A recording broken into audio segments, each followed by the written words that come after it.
My name is Cassie. I'm from Proctorville, Ohio. I have 3 years in recovery from literally everything. So today I am a grateful recovering addict that uses my past to help people. Cassie, thank you so much for taking the time out of your busy schedule to come join us here in Ironton, Ohio. I really appreciate you taking the time. Yeah. Thanks. So let's start at the beginning. Tell me a little bit about your childhood. So, I really had a good childhood. My mom, she was like a single parent. I did spend the first 5 years of my life, I lived with my Nana. My mom was doing the best that she could. She was in college, and it seemed like college was her life. Like she just wanted to provide. So pretty much my whole childhood, I lived with my mom. My dad was always like the part that I was missing. They got divorced when I was like 2 years old. And my dad, I knew the truth from a very young age. My mom kind of just told me the truth from a young age that my dad was a crack addict, and that he wasn't able to be there. And there were a lot of times that I would get to see him at my Nana's house, but there were some traumatic experiences. Like, I remember sitting with my dad, I might have been like 4 years old, and there was a knock on the door, and these cops come in, and he's like, "Please don't do this in front of my daughter." And I just remember my dad getting arrested. So I couldn't really ever figure out like why a person could choose drugs over somebody that they love so much, you know? So let's talk about your first use. Okay.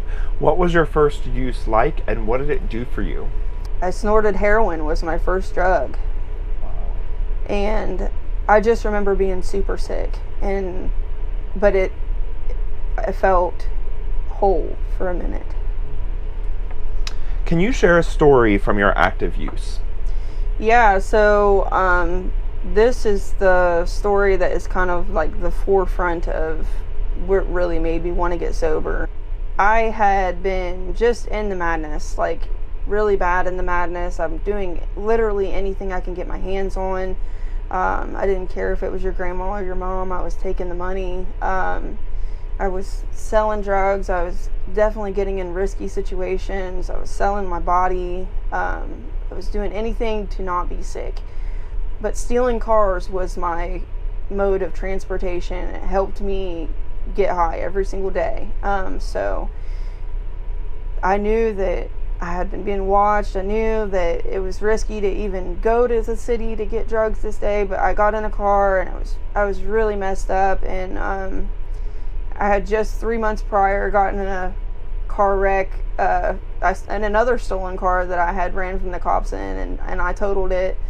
So I had just gotten in trouble, pending charges from that already. And so I knew I always run from everything. I've never reported to probation. So when I stole this car, we were headed to Columbus, and they got behind me, the cops got behind me, and I just was like, I would rather die than go to jail. So I ran as fast as I could, and we made it like 1.5 miles up the highway, got to a construction area, and instead of this lady pulling over, she stopped in the middle of the one lane. And I hit the brakes, and I just remember thinking, like, I really hope that I don't hurt anybody. So I hit this lady going probably 90 miles an hour. She had her 16-year-old and her newborn baby in the car, headed to a fashion show. The cops surrounded me. I had a seizure, and they put me straight in a helicopter, and for some reason let me go from the hospital. And it just continued on from there. Like, it just got so much worse. I started getting big warrants, and I knew I was going to go to prison, and I moved to Columbus. I was like, it'll be harder for them to find me. And quickly I learned that in order to not be sick in Columbus, you got to sell your body. So I quickly learned that no matter what, I had to be well. So I was going to do everything that it took. And in that, I went through really traumatic things, scared for my life. But even then, it didn't matter. The drug was more important. and I didn't care. I didn't care whether I lived or died. So I started getting infections. I thankfully got arrested at one point in time, and when I was there, I told them, I said, something's wrong. I don't feel right. And of course, they know I'm a runner, so they didn't believe me. So I sat in jail for a month, and my stomach started getting really big. I looked 9 months pregnant. They took my temperature, and I had a high enough temperature to take me to the hospital. And when they did, I got there, and they said, well, I don't know how she's living. So they live flighted me to the hospital of OSU in Columbus and did emergency surgery. And now I have a 9-inch scar from right here all the way down. That I had 2 6-inch abscesses in my stomach. It was the first time that I had spoken to my mom in like 6 or 7 years. I called her and told her that I was there, and she showed up. So how were your relationships impacted during your use? I pretended that I did not have a family. I don't know if it was like a defense mechanism for me, but I pretended that they didn't exist, and it made me feel that the only world I belonged in was the world that I had created with myself.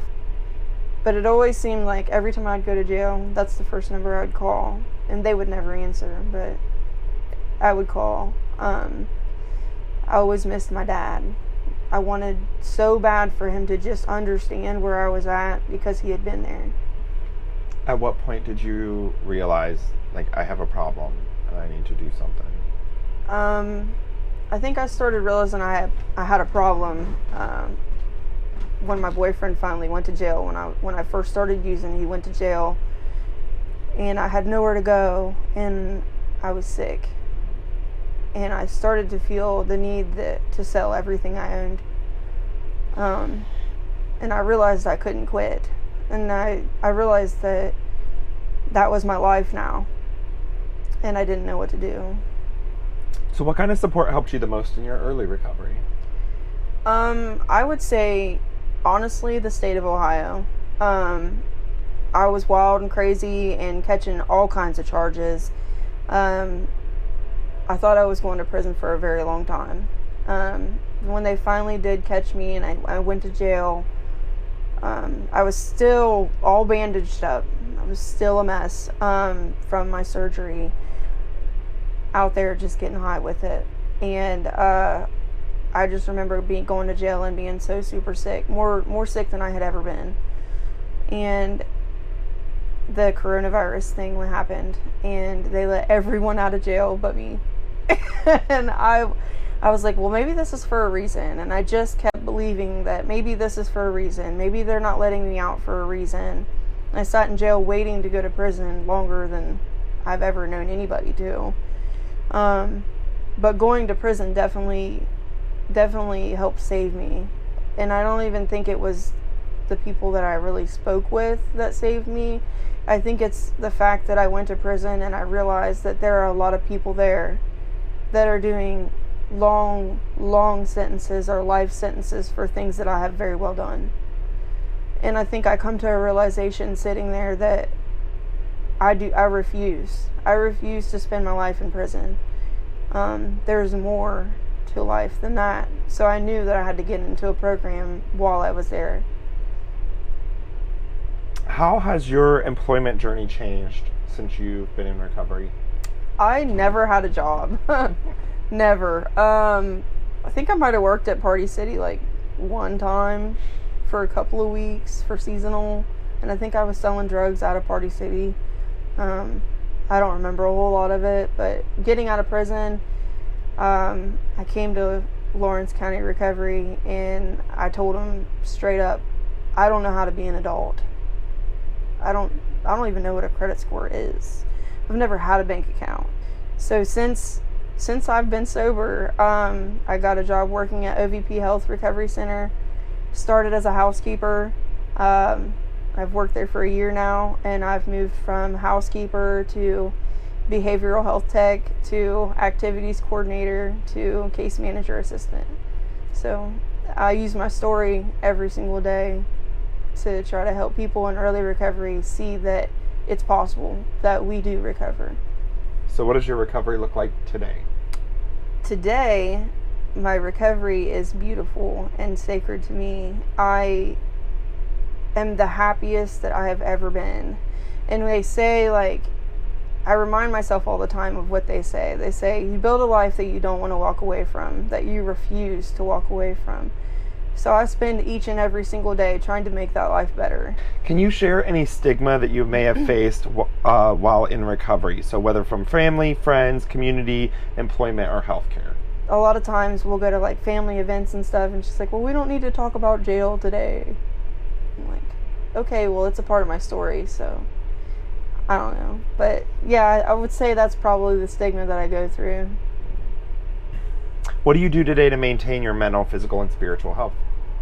Today, I like to, for meditation, I like to walk outside when I get stressed or when I feel overwhelmed, and I just close my eyes and I listen to all the things that I can hear and all the things that I can be grateful for, because that was one of the things I got sober and I was like, holy shit, there's birds.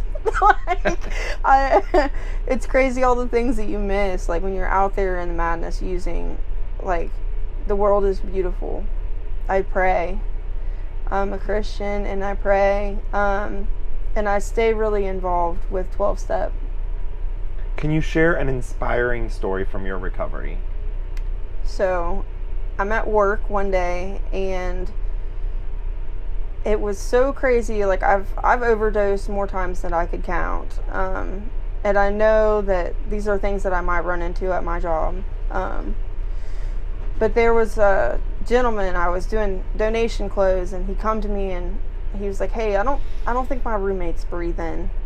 So I run in there and he's blue, and this is the first time I'd seen anything since I'd been sober, but I run straight to the nurse's station and get Narcan, and I worked on this guy for every bit of like 20 minutes.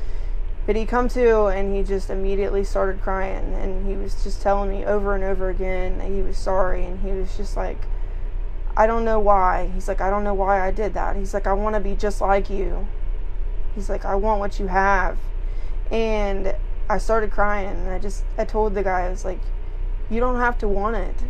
You can get it. Anything that I have, you can have. You just have to put in the footwork. And it just made me feel like I was doing the right thing.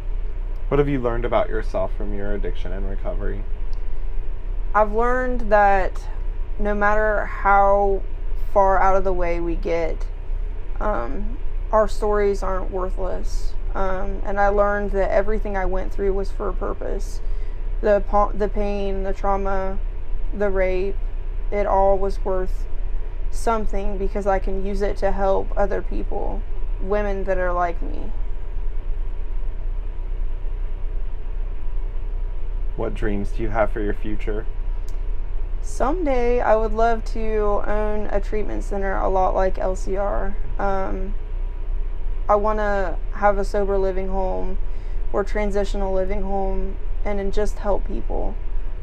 I would love that someday, but at this point I'm just happy doing what I'm doing. I just genuinely want to help people for the rest of my life, because I feel like it makes me feel whole to use things for a purpose. What are some internal and external motivators that keep you in recovery today? Well, I've never had a house before, and I have one today. So they say, like, building a life that you don't want to walk away from. Like, when I say I try to build that every single day, I do. So, recently got married in April, and he's a great guy. And these are all things that I refuse to walk away from. The repaired relationships with my family. Talk to my mom on a daily basis now. We talk about wind chimes and gardening and all kinds of things, and this is a relationship I've never had before. My dad, who I had no relationship with, he's clean and sober and has been for, I'd say, 15 years now. Cassie, thank you so much for taking the time out of your busy schedule to join us here in Lawrence County in Ironton at the Lawrence County Recovery Center. We really appreciate you sharing your inspiration and hope those who need to hear it most.